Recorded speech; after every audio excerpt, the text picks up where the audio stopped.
La obra del Espíritu Santo. Este sermón fue predicado la noche del jueves 5 de noviembre de 1857 por Carlos Haddon Spurgeon en New Park Street, Southwark. Tan necios sois, habiendo comenzado por el Espíritu, ahora vais a acabar por la carne. Gálatas capítulo 3 y versículo 3.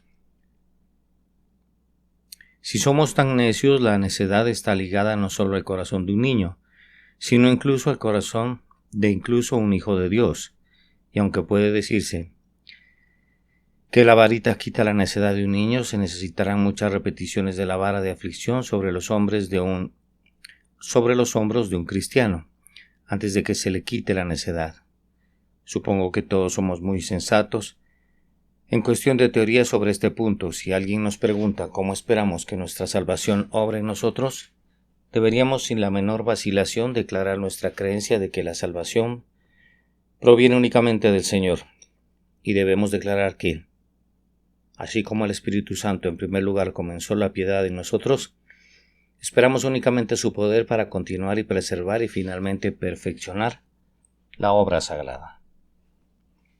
Digo que somos lo suficientemente sólidos en ese punto en lo concerniente a la teoría, pero todos nosotros somos muy heréticos y poco sólidos en lo concerniente a la práctica, porque por desgracia no encontrarás un cristiano que no tenga que llorar por sus tendencias santurronas, no encontrarás a un creyente que no haya gemido en ciertos periodos de su vida, porque el espíritu de confianza en sí mismo se ha levantado en su corazón y le ha impedido sentir la absoluta necesidad del Espíritu Santo. Entonces ha puesto su confianza en la mera fuerza de la naturaleza, la fuerza de las buenas intenciones, la fuerza de las resoluciones firmes, en lugar de confiar únicamente en el poder de Dios, el Espíritu Santo. Una cosa sé, hermanos, que si bien como predicador puedo decirles a todos que el Espíritu Santo debe obrar todas nuestras obras en nosotros y que sin Él no podemos hacer nada, sin embargo, como hombre me siento tentado a negar mis propias predicaciones, no con mis palabras, sino negarlas de hecho, esforzándome en hacer obras sin mirar primero al Espíritu Santo. Si bien nunca sería erróneo en la parte didáctica del mismo, sin embargo en la parte que concierne a su realización en común con todos los que aman al Señor Jesús, pero que todavía están sujetos a las enfermedades de la carne y la sangre, tengo un gemido que repetidamente me encuentro, habiendo comenzado en el Espíritu, buscando ser perfeccionado en la carne. Sí, somos tan tontos como eso, y hermanos míos, sí, somos tan necios como esto. Hermanos míos, es bueno para nosotros si tenemos conciencia de que somos necios, porque cuando un hombre es necio y lo sabe, existe la esperanza de que un día será sabio. Saber uno mismo que es necio es estar a las puertas del templo de la sabiduría. Comprender la equivocación de cualquier posición es la mitad del camino para enmendarla. Estar completamente seguros de que nuestra confianza en nosotros mismos es un pecado atroz y una locura y una ofensa hacia Dios, tener ese pensamiento grabado en nosotros por el Espíritu Santo de Dios, es hacer un gran esfuerzo para desechar nuestra confianza en nosotros mismos. Esto ayuda a que nuestras almas, tanto en la práctica como en la teoría, dependan totalmente del poder del Espíritu Santo de Dios. Esta noche, sin embargo, me alejaré un poco de mi texto, habiéndome esforzado en explicar en unas pocas palabras el significado de toda la oración. Solo esta noche pretendo detenerme en la doctrina que incidentalmente nos enseña el apóstol. Él nos enseña que comenzamos en el Espíritu. Habiendo comenzado en el Espíritu, ya he ilustrado todo el texto lo suficiente para que lo entendamos. Si Dios el Espíritu Santo nos ilumina. Y ahora digo, me limitaré al pensamiento de que los cristianos comienzan en el Espíritu, que la primera parte del cristianismo es del Espíritu de Dios y del Espíritu de Dios solamente, mientras que es igualmente cierto que a lo largo de todo el camino debemos apoyarnos en el mismo poder y depender de la misma fuerza.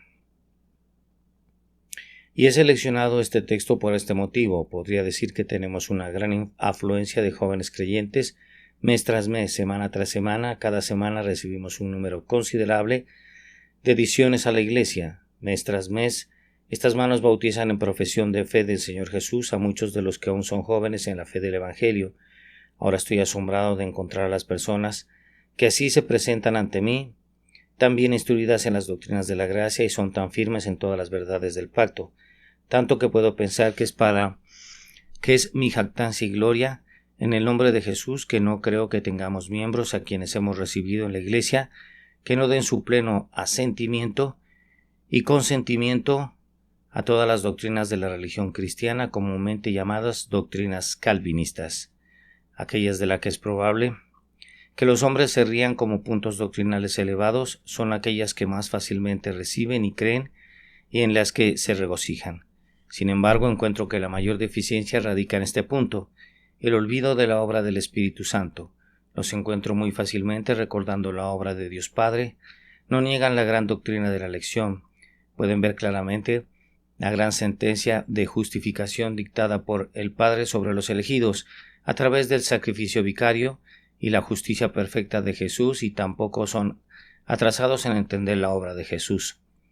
Pueden ver cómo Cristo fue el sustituto de su pueblo y ocupó su lugar. Ni por un momento impugnan ninguna doctrina concerniente al Espíritu de Dios, pero no tienen claro el punto. Pueden hablar sobre los otros puntos mejor que sobre aquellos que conciernen más particularmente a la bendita obra de esa adorable persona de la Deidad, Dios el Espíritu Santo. Pensé, por lo tanto, que simplemente predicaría tan simplemente como pudiera sobre la obra del Espíritu Santo y comenzaría desde el principio, esperando en las noches sucesivas en diferentes momentos cómo Dios el Espíritu Santo me guiará para entrar más de lleno en el tema de la obra del Espíritu desde el principio hasta el final. Pero déjame decirte que no sirve de nada que esperes que predique una serie de sermones. Conozco un mejor trato que ese. No creo que Dios el Espíritu Santo haya tenido jamás la intención de que los hombres publicaran 3 meses antes listas de sermones que iban a predicar. Siempre surgirán cambios en la providencia y diferentes estados de ánimo tanto en el predicador como en el oyente, y será un hombre muy sabio quien tenga un almanaque de Olmur lo suficientemente preciso como para hacerle saber cuál sería el mejor tipo de sermón para predicar 3 meses antes. Será mejor que deje que su Dios le dé en la misma hora lo que ha de hablar y busque sus sermones como los israelitas buscaban el maná día tras día. Sin embargo, ahora comenzamos esforzándonos por narrar los diferentes puntos de la obra del Espíritu en el comienzo de la salvación. Y primero, permítame comenzar afirmando que el comienzo de la salvación viene como obra del Espíritu Santo. La salvación no comienza en el alma por medio de la gracia aparte del Espíritu Santo.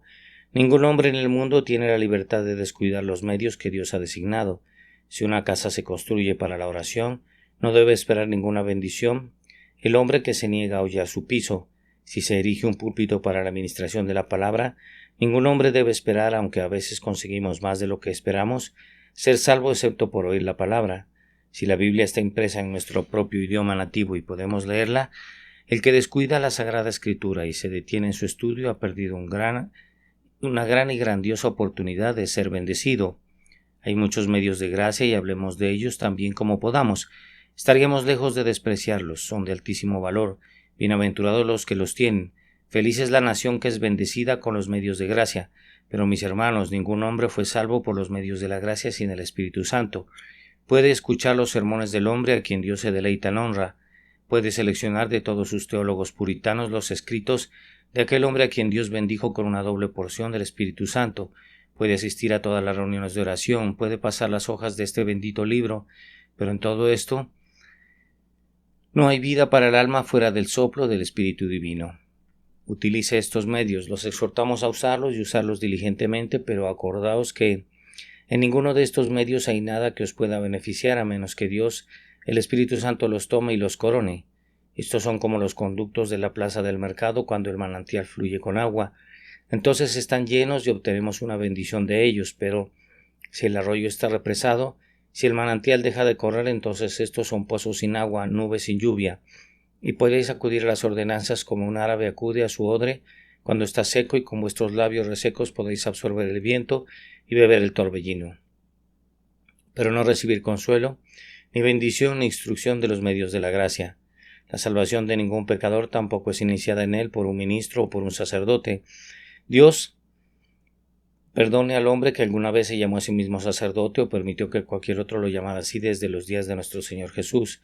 La otra mañana, en la oración familiar, leí el caso del rey Usías, quien, teniendo el oficio real, se metió en el tabernáculo del Señor y tomó el lugar de los sacerdotes. ¿Recuerdas cómo los sacerdotes lo resistieron y dijeron: «Esta no es tu parte, oh Usías»? ¿Y recuerdas cómo tomó el incensario y quemaba incienso como un sacerdote delante del Señor Dios? Y mientras aún hablaban, he aquí la lepra subió a su rostro y salió leproso, blanco como la nieve de la casa de Dios. Ah, hermanos míos, no es una ofensa menor contra Dios que un hombre se llame a sí mismo sacerdote. Recuerda que todos los santos tienen oficio sacerdotal por medio de Cristo Jesús, pero cuando alguno cree tener privilegios especiales más que sus compañeros y pretende ser sacerdote entre los hombres, comete pecado delante de Dios, el cual, aunque sea pecado de ignorancia, es ciertamente grande y grave, y conduce a varios errores grandes y mortales, cuya culpa debe recaer en parte sobre la cabeza del hombre, que dio pie a esos errores al permitir que el último se aplicara a sí mismo. Bueno, no hay hombre, llámalo sacerdote si quieres, por mala cortesía, que pueda comenzar el trabajo con nosotros, no en el uso de la ceremonia. El papista puede decirnos, y el papista enmascarado, el diablo de blanco, el pusellita, puede decirnos que la gracia comienza en el corazón cuando el agua cae sobre la frente del niño, pero dice una mentira ante Dios, que no tiene ni siquiera la sombra de la verdad para justificar al mentiroso. No hay poder en el hombre, aunque haya sido ordenado por alguien que pudiera reclamar con toda certeza la sucesión de los apóstoles, aunque estuviera dotado de dones milagrosos, aunque fuera el mismo apóstol Pablo, se afirma que tenía en sí mismo poder para convertir, poder para renegar, sea anatema. Ha negado la verdad y el mismo Pablo lo habría declarado anatema por haberse apartado del Evangelio eterno, cuyo cardinal es la regeneración, la obra de Dios el Espíritu Santo, el nuevo nacimiento, cosa que es de arriba. Y hermanos míos, es bastante cierto que ningún hombre comienza nunca el nuevo nacimiento por sí mismo. La obra de salvación nunca fue comenzada por ningún hombre. Dios el Espíritu Santo debe comenzarla. Ahora bien, las razones por las que ningún hombre jamás comenzó la obra de la gracia en su propio corazón son muy claras y palpables. Primero, porque no puede. En segundo lugar, porque no lo hará. La mejor razón de todas es que no puede, está muerto. Bueno, los muertos pueden revivir, pero los muertos no pueden revivirse a sí mismos, porque los muertos no pueden hacer nada. Además, lo nuevo que se va a crear todavía no tiene ser. Lo increado no puede crear. No, pero tú dices, ¿el hombre puede crear? ¿Sí puede el infierno crear al cielo? Entonces el pecado puede crear la gracia. ¿Qué? ¿Me dirás que la naturaleza humana caída, que ha llegado casi al nivel de las bestias, es competente para rivalizar con Dios? ¿Qué? ¿Puede emular a la divinidad obrando con grandes maravillas e impartiendo una vida tan divina como la que Dios mismo puede dar? No puede. Además es una creación. Somos creados de nuevo en Cristo Jesús. Que cualquier hombre cree una mosca y luego que cree un nuevo corazón en sí mismo hasta que haya hecho lo menos, no puede hacerlo más grande. Además, ningún hombre lo hará, si algún hombre pudiera convertirse. Asimismo, no hay hombre que lo haría. Si alguno dice que lo haría, sí, eso es cierto, ya está convertido, porque la voluntad de convertirse es en gran parte conversión. La voluntad de amar a Dios, el deseo de estar al unísono con Cristo, no se encuentra en ningún hombre que no haya sido ya reconciliado con Dios por la muerte de su Hijo.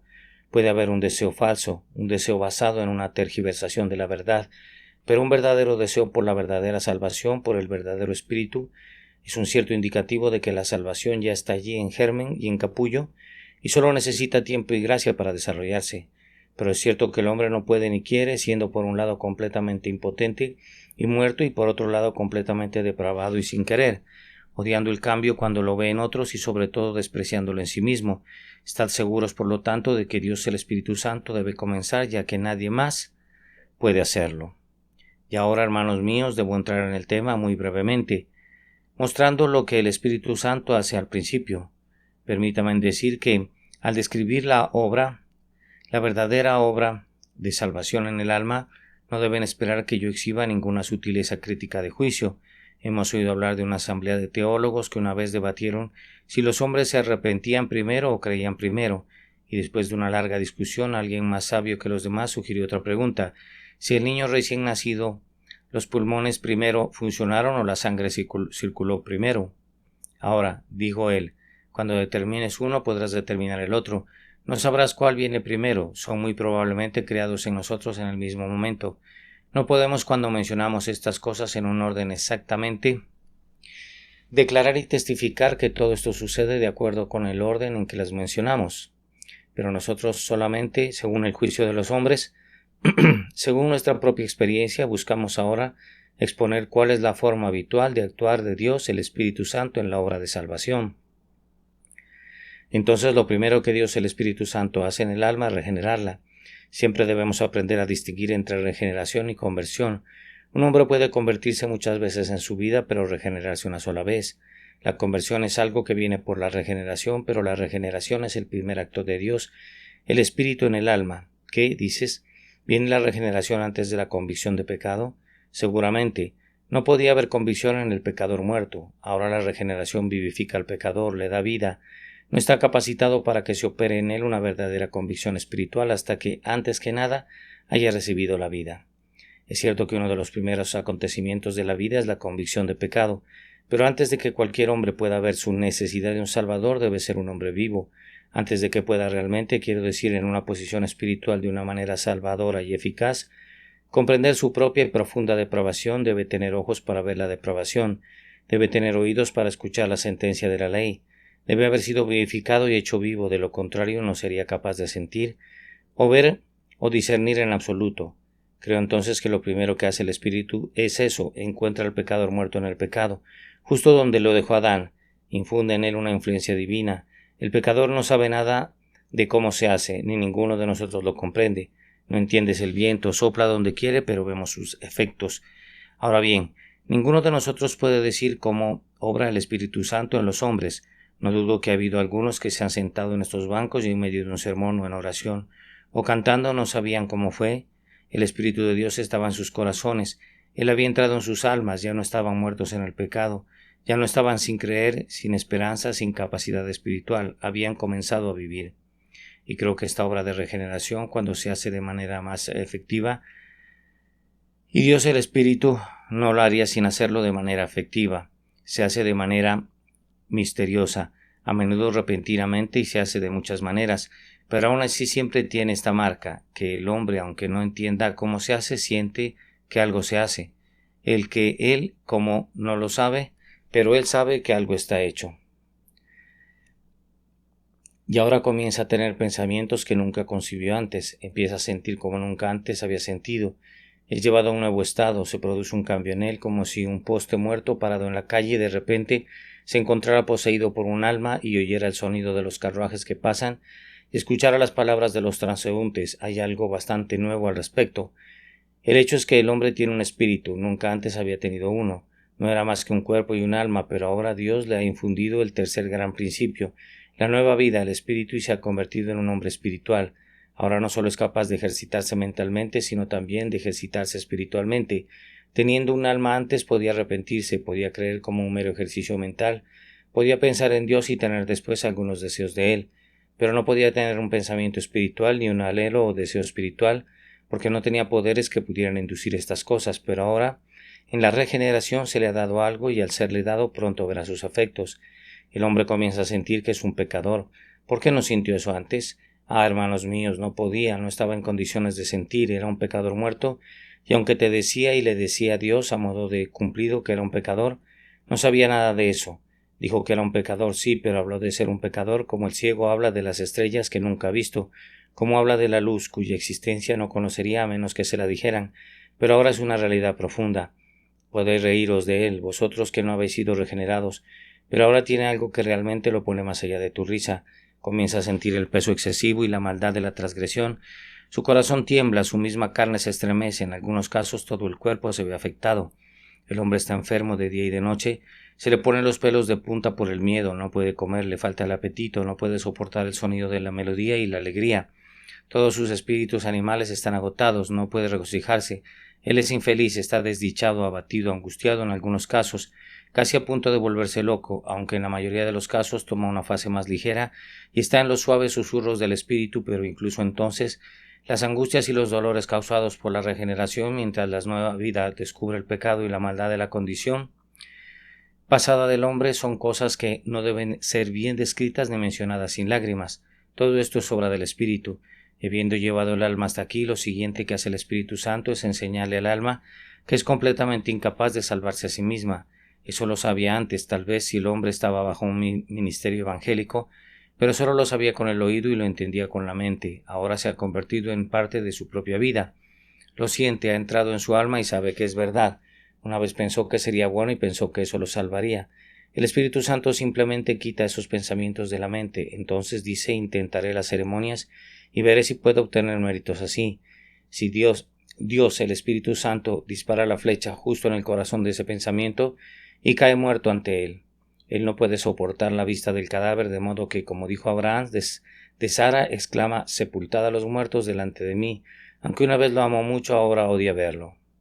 Una vez pensó que podía creer, tenía una noción arminiana en su cabeza de que podía creer cuando quisiera y arrepentirse cuando quisiera. Ahora Dios, el Espíritu, lo ha puesto en tal condición que dice, no puedo hacer nada. Comienza a descubrir su propia muerte ahora que está vivo. No sabía nada al respecto antes, ahora descubre que no tiene una mano de fe, que levantar aunque el ministro le dice que lo haga. Ahora descubre cuando se le pide que ore que lo haría pero que no puede orar. Ahora descubre que es impotente y yace en la mano de Dios como el barro en la mano del alfarero y se ve obligado a clamar, oh Señor mi Dios, a menos que me salves estoy condenado por toda la eternidad, porque no puedo mover un dedo en este asunto hasta que tú primero me des fuerzas. Y lo instas a hacer cualquier cosa que anhela hacer. Tiene tanto miedo de que solo sean hechos carnales y no los hechos del Espíritu, lo que medita y se detiene hasta que gime y llora, y sintiendo que estos gemidos y llantos son la verdadera obra del Espíritu, y prueban que tienen vida espiritual, entonces comienzan a mirar con sinceridad a Jesucristo el Salvador. Pero fíjate, todas estas cosas son por el Espíritu y ninguna de ellas puede jamás ser producida en el alma de ningún hombre o mujer, aparte de la influencia divina de Dios el Espíritu Santo. Hecho esto, el alma ahora, destetada de toda confianza y desesperada y llevada a su último lugar de pie, sí, postrada en tierra con la soga alrededor de su cuello y las cenizas y el cilicio sobre su cabeza, Dios Espíritu Santo aplica luego en el alma la sangre de Jesús, le da al alma la gracia de la fe con que echa mano de Jesús, y le da la unción de santo consuelo y unción de seguridad con la cual, arrojándose enteramente sobre él, sangre y justicia de Jesús, recibe gozo, se sabe salvado y se goza en el perdón. Pero fíjate, esa es la obra del Espíritu. Algunos predicadores le dirán a su gente, cree, solo cree. Sí, es correcto que se lo digan, pero deben recordar que también es correcto decirles que incluso esto debe ser obra del Espíritu, porque aunque decimos solo cree, ese es el solo más grande del mundo. Y lo que algunos hombres dicen que es tan fácil es justo lo que aquellos quieren creer, encuentran que es la cosa más difícil del mundo. Es bastante simple para un hombre que tiene el Espíritu en el creer cuando tiene la palabra escrita delante de él y el testimonio del Espíritu en él. Eso es bastante fácil, pero para el pobre pecador probado que no puede ver nada en la palabra de Dios sino truenos y amenazas para que él crea, mis hermanos, no es un asunto tan pequeño como algunos hacen que sea. Se necesita la plenitud del poder del Espíritu de Dios para llevar a cualquier hombre a una fe como esa. Bueno, cuando el pecador ha creído así, entonces el Espíritu Santo le trae todas las cosas preciosas. Ahí está la sangre de Jesús.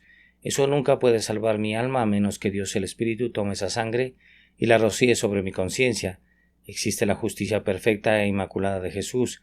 Es una túnica que me quedará bien y me adornará de la cabeza a los pies, pero no me servirá de nada hasta que me la ponga y no puedo ponérmela. Dios el Espíritu Santo debe ponerme el manto de la justicia de Jesús.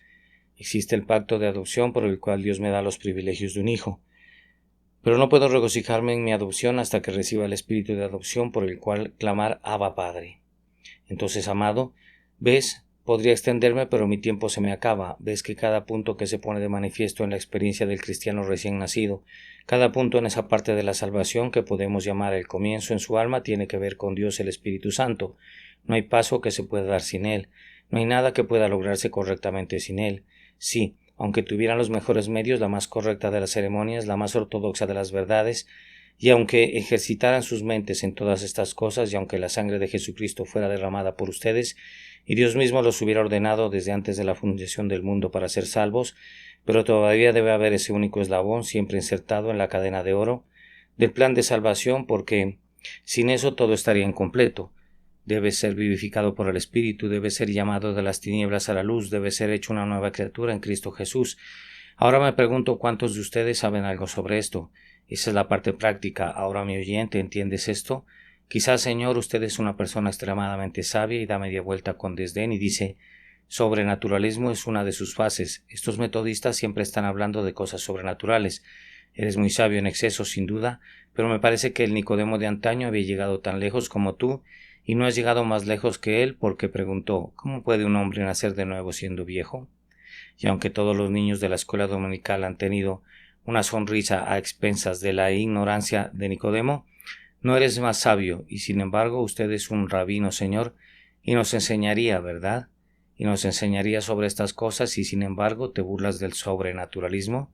Bueno, puede llegar el día Oro para que llegue a ustedes antes del día de su muerte y de su perdición, cuando el Cristo de los sobrenaturalistas sea el único Cristo para ustedes, cuando llegues a las inundaciones de la muerte, donde necesitarás algo más que la naturaleza, entonces estarás clamando por una obra sobrenatural dentro de tu corazón y puede ser que entonces, cuando te despiertes por primera vez, para saber que tu sabiduría no era más que uno de los métodos de la locura, tal vez tengas que llorar en vano teniendo como única respuesta, por cuanto llamé y no quisiste oír. Extendí mi mano y no hubo quien atendiese, también yo me reiré en vuestra calamidad, y me burlaré cuando os viniere lo que teméis.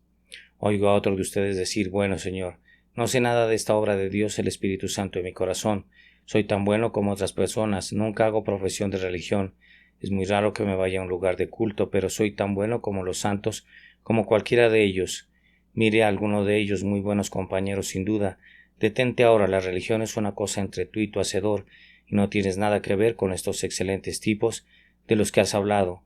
Supongamos que hago una confesión de que un gran número de los que se llaman santos merecen mucho más ser llamados pecadores doblemente teñidos y luego blanqueados.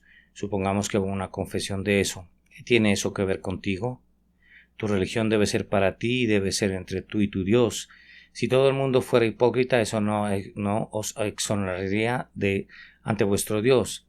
Cuando te presentaras ante el Maestro, si todavía estuvieras enemistado con él, te atreverías a alegar una excusa como esta. Todo el mundo estaba lleno de hipócritas.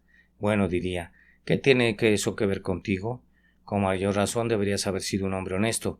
Si dices que la Iglesia se estaba hundiendo en arenas movedizas debido a la mala conducta y la insensatez de sus miembros, con mayor razón deberías haber ayudado a hacerlo bien, si pensabas que podías haberlo hecho.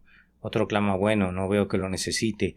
Soy todo lo moral que puede ser un hombre. Nunca quebranto el día de reposo. Soy uno de los cristianos más meticulosos. Siempre voy a la iglesia 2 veces un día de reposo. Escucho a un ministro completamente evangélico y no lo encontraría ningún defecto. O tal vez dice otro, voy a una capilla bautista, siempre me encuentran allí. Soy escrupulosamente correcto en mi conducta, soy un buen padre, un buen esposo. No sé si algún hombre puede encontrarme fallas en los negocios. Bueno, ciertamente eso es muy bueno. Y si eres tan bueno mañana por la mañana como para ir a San Pablo y lavar una de esas estatuas hasta que les des vida, entonces serás salvado por tu moralidad. Pero ya que tú, incluso tú, estás muerto en tus delitos y pecados, sin el Espíritu puedes lavarte hasta estar muy limpio, pero no puedes lavar la vida en ti más que esas estatuas. Con todo tu lavado, esos ídolos nunca podrían caminar, pensar o respirar. Debes ser vivificado por el Espíritu Santo porque estás muerto en tus delitos y pecados. Sí, mi hermosa jovencita, tú que eres toda excelente, tú que no eres culpable de nada, tú que eres afectuosa, tierna, amable y obediente, cuya misma vida parece ser tan pura que todos los que te ven piensan que eres un ángel, incluso tú, a menos que nazcas de nuevo, no puedes ver el reino de Dios. La puerta de oro del cielo debe rechinar en sus bisagras con un triste sonido y dejarlos fuera para siempre a menos que sean objeto de un cambio divino, porque esto no conoce excepción. Y oh tú, el más vil de los viles, tú que más te has alejado de los caminos de la rectitud, debes nacer de nuevo, debes ser vivificado por una vida divina y os consuela recordar que el mismo poder que puede vivificar al hombre moral, que puede salvar al hombre de rectitud y honradez, es capaz de obrar en vosotros, es capaz de cambiaros, convertir el león en cordero, el cuervo en paloma. Oh, mis oyentes, pregúntense, ¿son ustedes los sujetos de este cambio? Y si lo eres, regocíjate con un gozo inefable, porque feliz es el hijo de aquella madre lleno de gloria que puede decir, soy nacido de Dios. Bienaventurado el hombre. Dios y los santos ángeles llaman bienaventurado al que ha recibido la vivificación del Espíritu y ha nacido de Dios. Para él puede haber muchos problemas, pero hay un peso de gloria mucho más excelente y eterno para contrarrestar todo su dolor. Para él puede haber guerras y peleas, pero que se queden, hay trompetas de victoria. Hay mejores coronas que los laureles de los vencedores. Hay una corona de gloria inmoral. Hay bienaventuranza inmarcesible, hay aceptación en el seno de Dios para siempre y comunión perpetua con Jehová. Pero no has nacido de nuevo. Si no has nacido de nuevo esta noche, no puedo más que temblar por ti y elevar mi corazón en oración a Dios. Y orar por ti para que Él pueda ahora por su Espíritu Divino darte vida, darte a conocer tu necesidad de Él y luego dirigirte a la cruz de Jesús. Pero si conoces tu necesidad de un Salvador esta noche, si estás esta noche consciente de tu muerte en el pecado, escúchame predicar el Evangelio y lo he hecho. El Señor Jesucristo murió por ti. ¿Sabes que eres culpable?